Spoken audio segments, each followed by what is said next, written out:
What an insane and chaotic card to end off the UFC's ESPN pay-per-view era.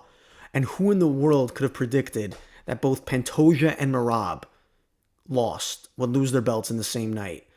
I went into this card thinking that these two guys were going to have their routine title defenses and then eventually should be on a collision course to meet up and fight in a super fight because they're just too dominant for their own good. But everything just got shaken up in both divisions because Yan absolutely outclassed and put a masterclass on Merab.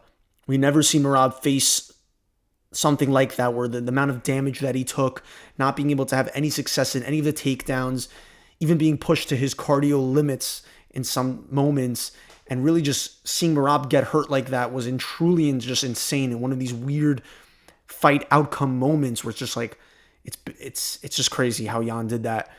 And then, of course, Pantoja with the freak injury versus Joshua Van. That, of course, was kind of like a fluke. We didn't really see much from that fight. So that one feels kind of weird in a way, but Van still became champion, youngest champion, 2000 from the 2000s era.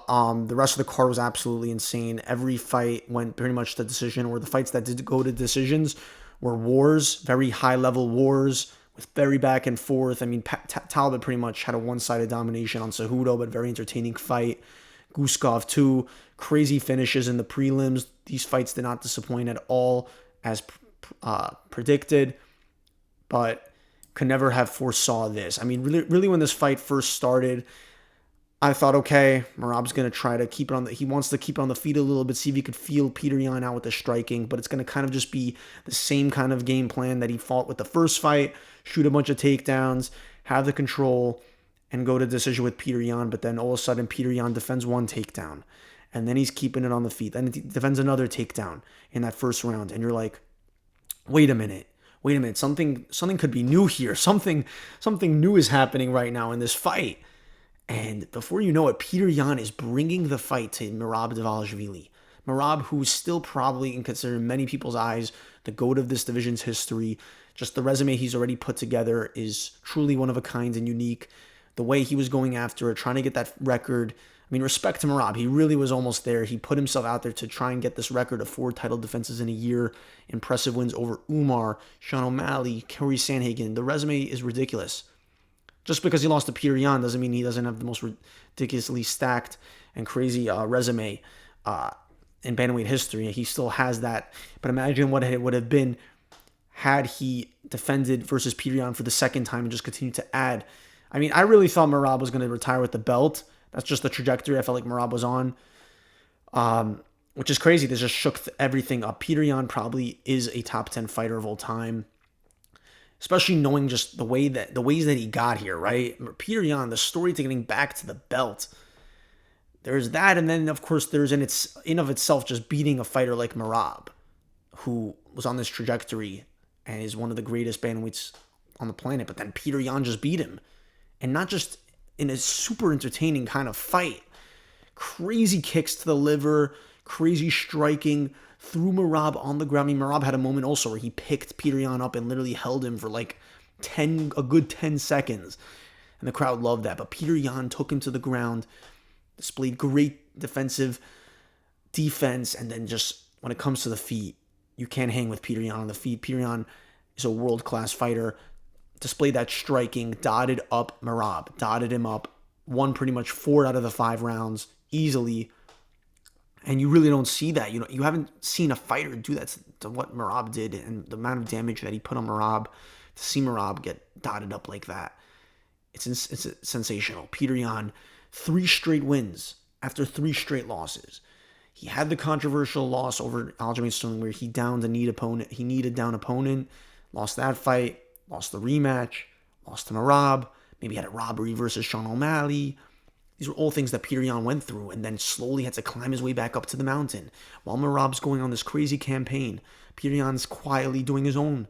He's went through Son Yadong, Davison Figueiredo, then Marcus McGee fights back in the rankings versus Marcus McGee, defends his ranking, and then comes in here and puts on a performance like that versus the GOAT of the sport, possibly trying to become one of the greatest fighters ever.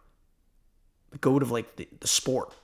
Like that's the trajectory Merab was on just now, and that all comes to a halt with now Petr Yan having one of the performances of the year. Like this was collectively as a whole, this card was probably the card of the year, but also this was one of the fights of the year. One of the greatest, most high-level fights we've seen. Merab didn't shy down either. I mean, listen, he got outclassed, but because Merab couldn't have any success in taking down Petr Yan, he was forced to engage on the feet with Petr Yan, which made for an entertaining fight that we usually don't see. We usually see the boring wrestling Merab with the free cardio, and he still had that to be able to hang with Petr Yan all these rounds. But he was on the wrong side of it, getting put through, just getting the brakes beaten off of him with Petr Yan's high-level, world-class striking. And it's just insane. And you damn well know that Petr Yan, Merab's probably definitely got to get his rematch. He has the criteria by far to get it. Especially, it's not like he definitely got dominated, but it was still a very highly entertaining fight. Merab has 3 title defenses under his belt. He won 14 straight. He definitely deserves, they're going to make that third fight. The question is, in the meantime, does Merab take time off? Because you know the UFC is definitely going to want to push Sean O'Malley to get his rematch versus Petr Yan. You'll get another Sean O'Malley title fight if Sean O'Malley beats Song Yadong in January. But dude, Petr Yan is a champion again. Used to be bantamweight champ, lost it, 3-fight losing streak, and then gets 3 straight wins, and now 4 straight wins, beating Merab. Incredible, sensational stuff. And you know, when we first saw Merab become champ, everyone's like, oh man, Merab's champ, he's going to be boring, no personality, he just took out one of the biggest potential superstars in Sean O'Malley. And that was truly how me and my friend group felt. But then as Merab started doing these title defenses, the Umar fight was very entertaining. The Sean O'Malley win, he actually finished him, submitted him. First guy to do that. And then Sandhagen almost finished him on the feet. Merab with his presser antics and his personality, he made it work as a champion for sure. Like, it wasn't the dread that I think a lot of people first saw in Merab when he first got the belt. Because although most people do not like these boring wrestling dominant fights like Hamzat and Islam have been giving us, but Merab has been trying to keep it entertaining. The activity is insane. Maybe he pushed a little bit too far, a little bit too hard. People are going to say that after this fight. Like, he just went too crazy with the activity to the point where he pushed his limit.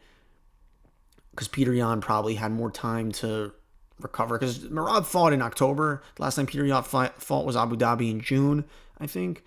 So, you know, to come back so soon and fight a refreshed Petr Yan, who now, you know, people will take his excuse a little more credible that he only had one hand in the first fight.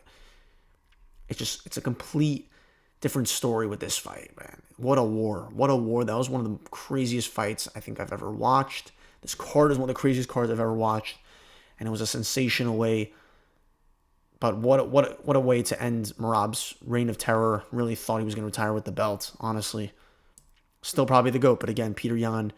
What does that make Petr Yan if he just beat the GOAT, you know, in the rematch?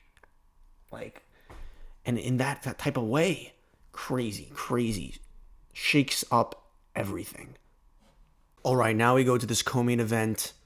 Joshua Van versus Alexandre Pantoja, just absolutely unfortunate. Wow, I realize I love saying absolutely, but unfortunate result for the great champion in Alexandre Pantoja. It's honestly really crazy how Merab and Pantoja both lost. Like, it's really insane. But Pantoja, given his long winning streak of a flyweight champion, the Cannibal, taking on 24-year-old Joshua Van, who could become the first champion from the 2000s, who I thought was extremely out of his depth to face such a champion, such a well-rounded fighter like Pantoja, who I thought was going to eat him alive on the ground. Yeah, it happens, right? In the first 26 seconds of this fight, Joshua Van comes in like quick and heavy, aggressive, starts throwing the quick hands, and Pantoja manages to stay upright for the first few seconds of this fight, because really, what did we see? We didn't see that much. But Joshua Van looked like he was about ready to bring a fight to Pantoja, and then Joshua Van eventually pushes Pantoja off him. It was kind of like one of these weird scramble situations, and then Pantoja lands awkwardly on his arm. Before you know it, Pantoja's on the floor. He's not really moving, and you realize something's wrong. The ref calls the fight. You realize, holy shit, Joshua Van just won the UFC belt. But then you see the replay, and you see why Pantoja had to quit. Because, not quit, but just the fight had to be stopped because of how gruesome. It was insane, like how his arm completely detached. It almost looked like his first side of his wrist and forearm just like detached from like the rest of his elbow up into his shoulder. Like the entire arm just folded in a completely new direction, the way that an arm should not fold. And yeah, just like that, the fight was over. Joshua Van becomes your UFC flyweight champion, and Alexander Pantoja, officially his winning streak comes to an end as a definite champion. And of course, this is going to leave us with obviously, it's just a weird situation, right? Like technically that didn't really mean anything, for Joshua Van. He didn't really truly beat Pantoja. It was just a freak accident, freak injury that resulted in Van getting the belt. If you want to say it was because of what Van did, but yet like we didn't really get to truly see this fight. So of course, Pantoja now has to rehab this injury. We'll wait till he heals up, and then they're going to have to run this back. They might just have Joshua Van defend one time. It is pretty crazy, though, for Joshua Van, if you really think about the trajectory, even just to getting to this fight again, with fighting 4 times or 5 times in the last, 12 months, and then beating Royval, getting to even be there in the octagon with Pantoja, and then getting the belts, even in this weird way. So, whatever. There's not much else to say. It was a freak injury. It happens. Pantoja, I think, would have beaten Joshua Van had the fight really gone the distance. People really feel like Joshua Van has this style and the build to be able to be the kryptonite to Pantoja. But yeah, again, we didn't really get to see that. We didn't get to really see much of anything because of how quickly this fight happened. But yeah, as of right now, Joshua Van represents the flyweight division, and Pantoja will have to, hopefully he could get back in there soon and get healthy. Because Pantoja, he's been such a humble all class kind of guy, old class champion. The flyweights, don't give him so much credit. The division as a whole is, of course, the smallest division. You don't see a lot of finishes in the flyweight division. In my previous video, I said there's not a lot of finishes in the UFC. I meant there's not a lot of finishes in the flyweight division in the UFC. But yeah, just with the very anticlimactic and strange way to end Alexandre Pantoja, or at least put a halt to his insane resume streak and building up himself to really become maybe the flyweight GOAT over Demetrius Johnson. So that one's going to have to wait until next time. A lot of now pending rematches are going to be happening. We're going to have to see Merab versus Yan again, Pantoja versus Van, Tom Aspinall versus Cyril Gane. These are all things that are now going to have to happen in the queue. Brandon Moreno versus Tatsuro Taira. First round, you had to give it to Moreno. He had Tatsuro Taira in a very weird, awkward position. You almost thought maybe he could submit him, but it wasn't tight enough. He just held Taira there for the entirety of the first round. But then, second round, completely different round for Tatsuro Taira. Went in there, was looking really good, and then eventually had Moreno hurt, was trying to finish him off the ground. Ref stops it. Moreno's like, what? Really? It was mad funny, but I guess it's controversial. Was it too early? Was it not? I think Taira was a few seconds away from either way just finishing Brandon Moreno. It didn't look so good. Like Moreno really was about to get back up or, be able to defend that. But there's always the what ifs. But again, I'm kind of, obviously, I love Brandon Moreno. I want him.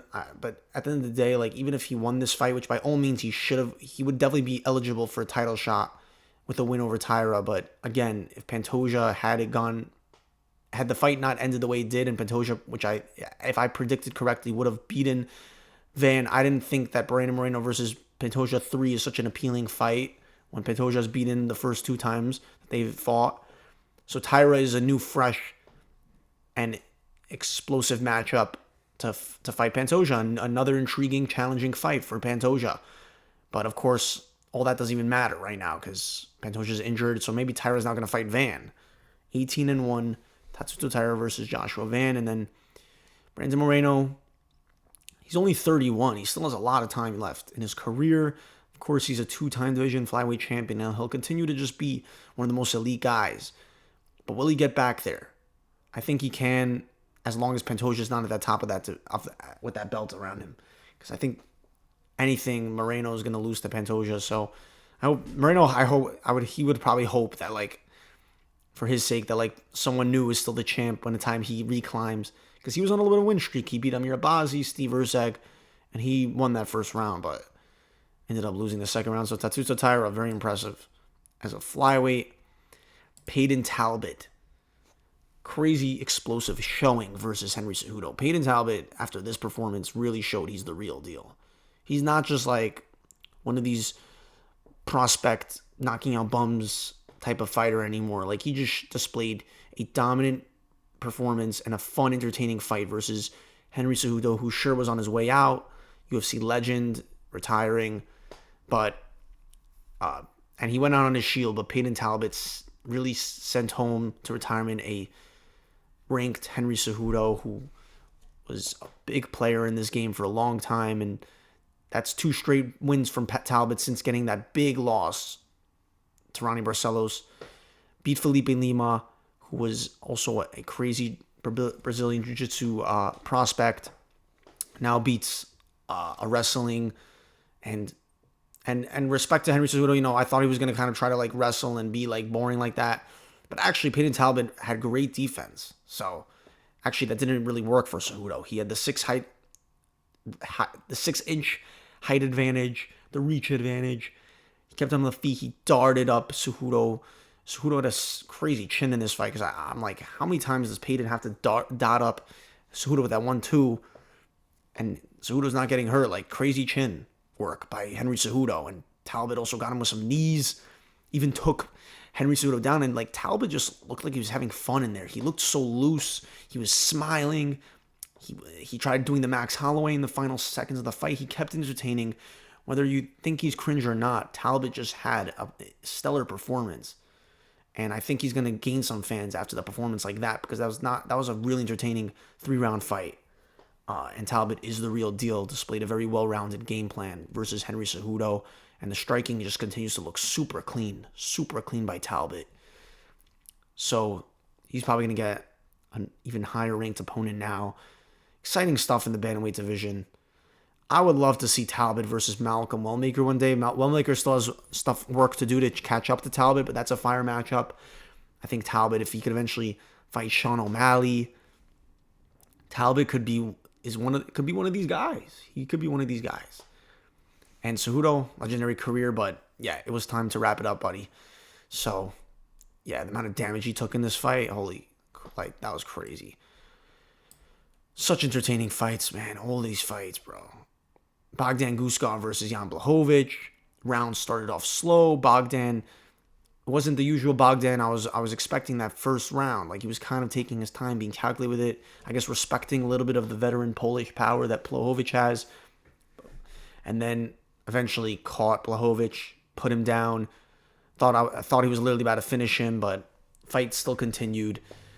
But then, Blachowicz in the end, in the final seconds of this fight, then had Bogdan hurt.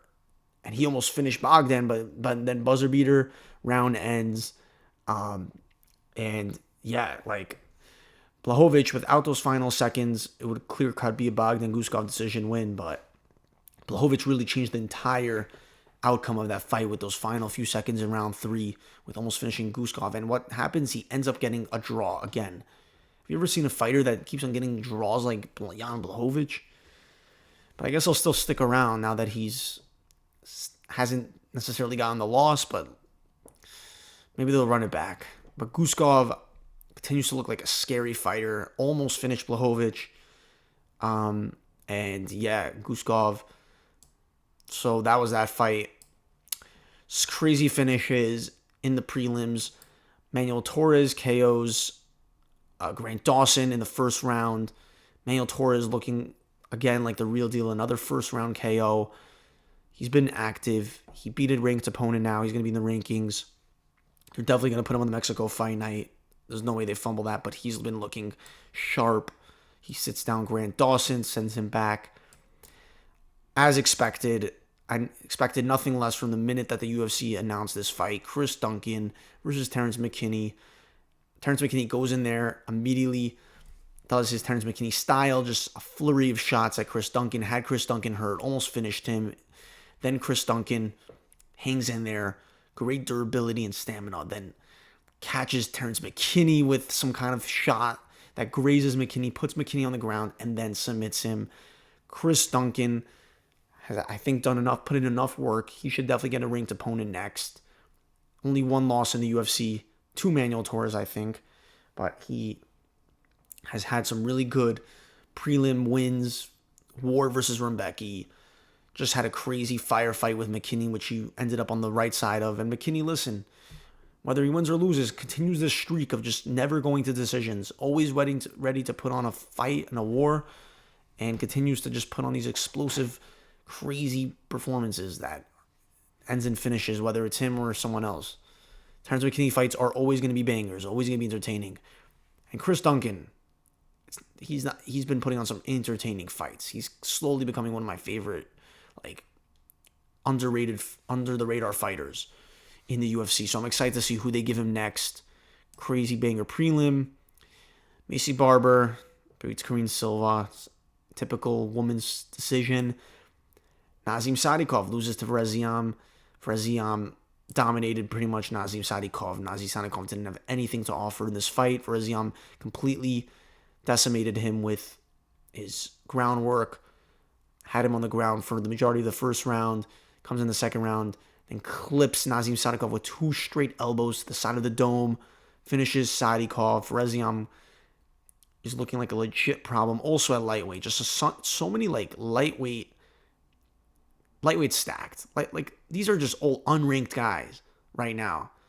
Torres, Duncan, Vreziam, all trying to get their way into that top 15 at the lightweight division, which is already stacked with some killers, some absolute killers. Light division is a close second to one of the best divisions in the UFC after welterweight. And then the prelims, Vettori should just hang it up. Vettori absolutely sucks. He has nothing to offer the sport anymore. Bruno Ferreira, good win, decision win. Jalen Turner needed this. He needed to bounce back in a big way after retiring, coming back. They gave him old-aged Edson Barbosa. You knew this was a fight designed for Jalen Turner to showcase, and which he did. Violently put the lights out on Edson Barbosa, completely butchered him, cut him open, finished him. And yeah, quick round 1 finish for Jalen Turner. Probably couldn't have written it any better in getting Jalen Turner back in the mix.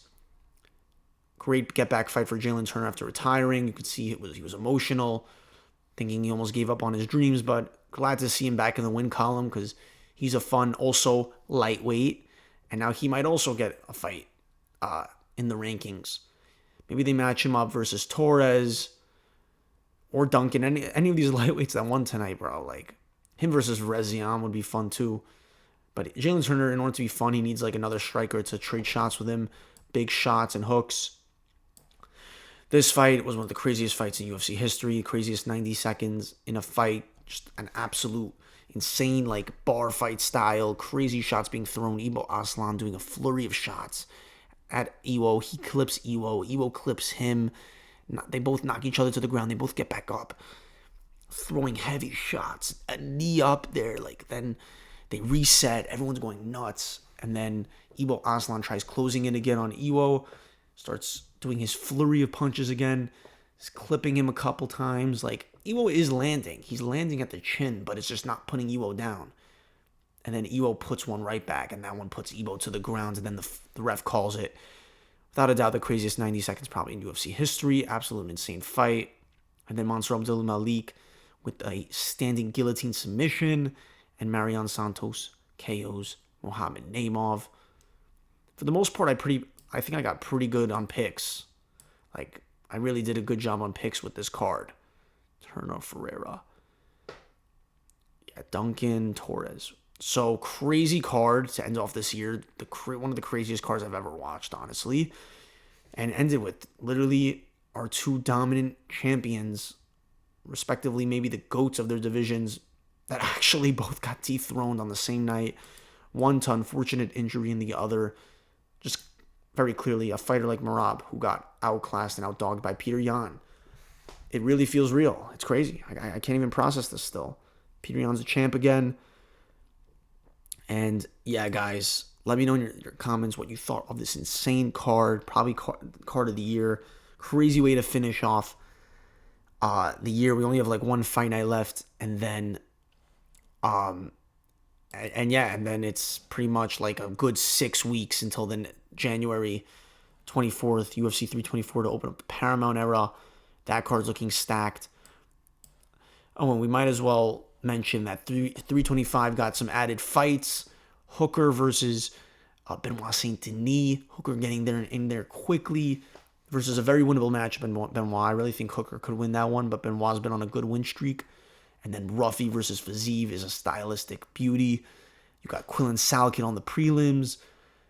Like, honestly, all I could ask for from an Australia card. Obviously, I hate the main fight. It's a disgrace. It's disgusting, but a bunch of other fun Australian fighters. Even Tai Tuivasa, of course, is on there versus Towson Texera, whatever. But Quillen Salkit, Hooker, and Ruffy versus Fiziev sign me up for a card like that. Australia's really good. And then UFC Texas, Strickland versus Hernandez was expected. And then they also even threw in surprise at the press conference for the season. Holloway versus Oliveira 2 for the BMF title. Although I don't like that that's a main event. I wish that was a co-main event to a actual title fight. That would make the card really stacked in March. But I guess the UFC is going to do what they got to do and use that up as a slot in case they don't have any active champions ready to go. So, yeah, the UFC Paramount era is really looking strong. I mean, we have what to say on these two fights, but this one especially. But still, really like stacked, well-stacked cards and great main events, except for this one. Yeah, until next time.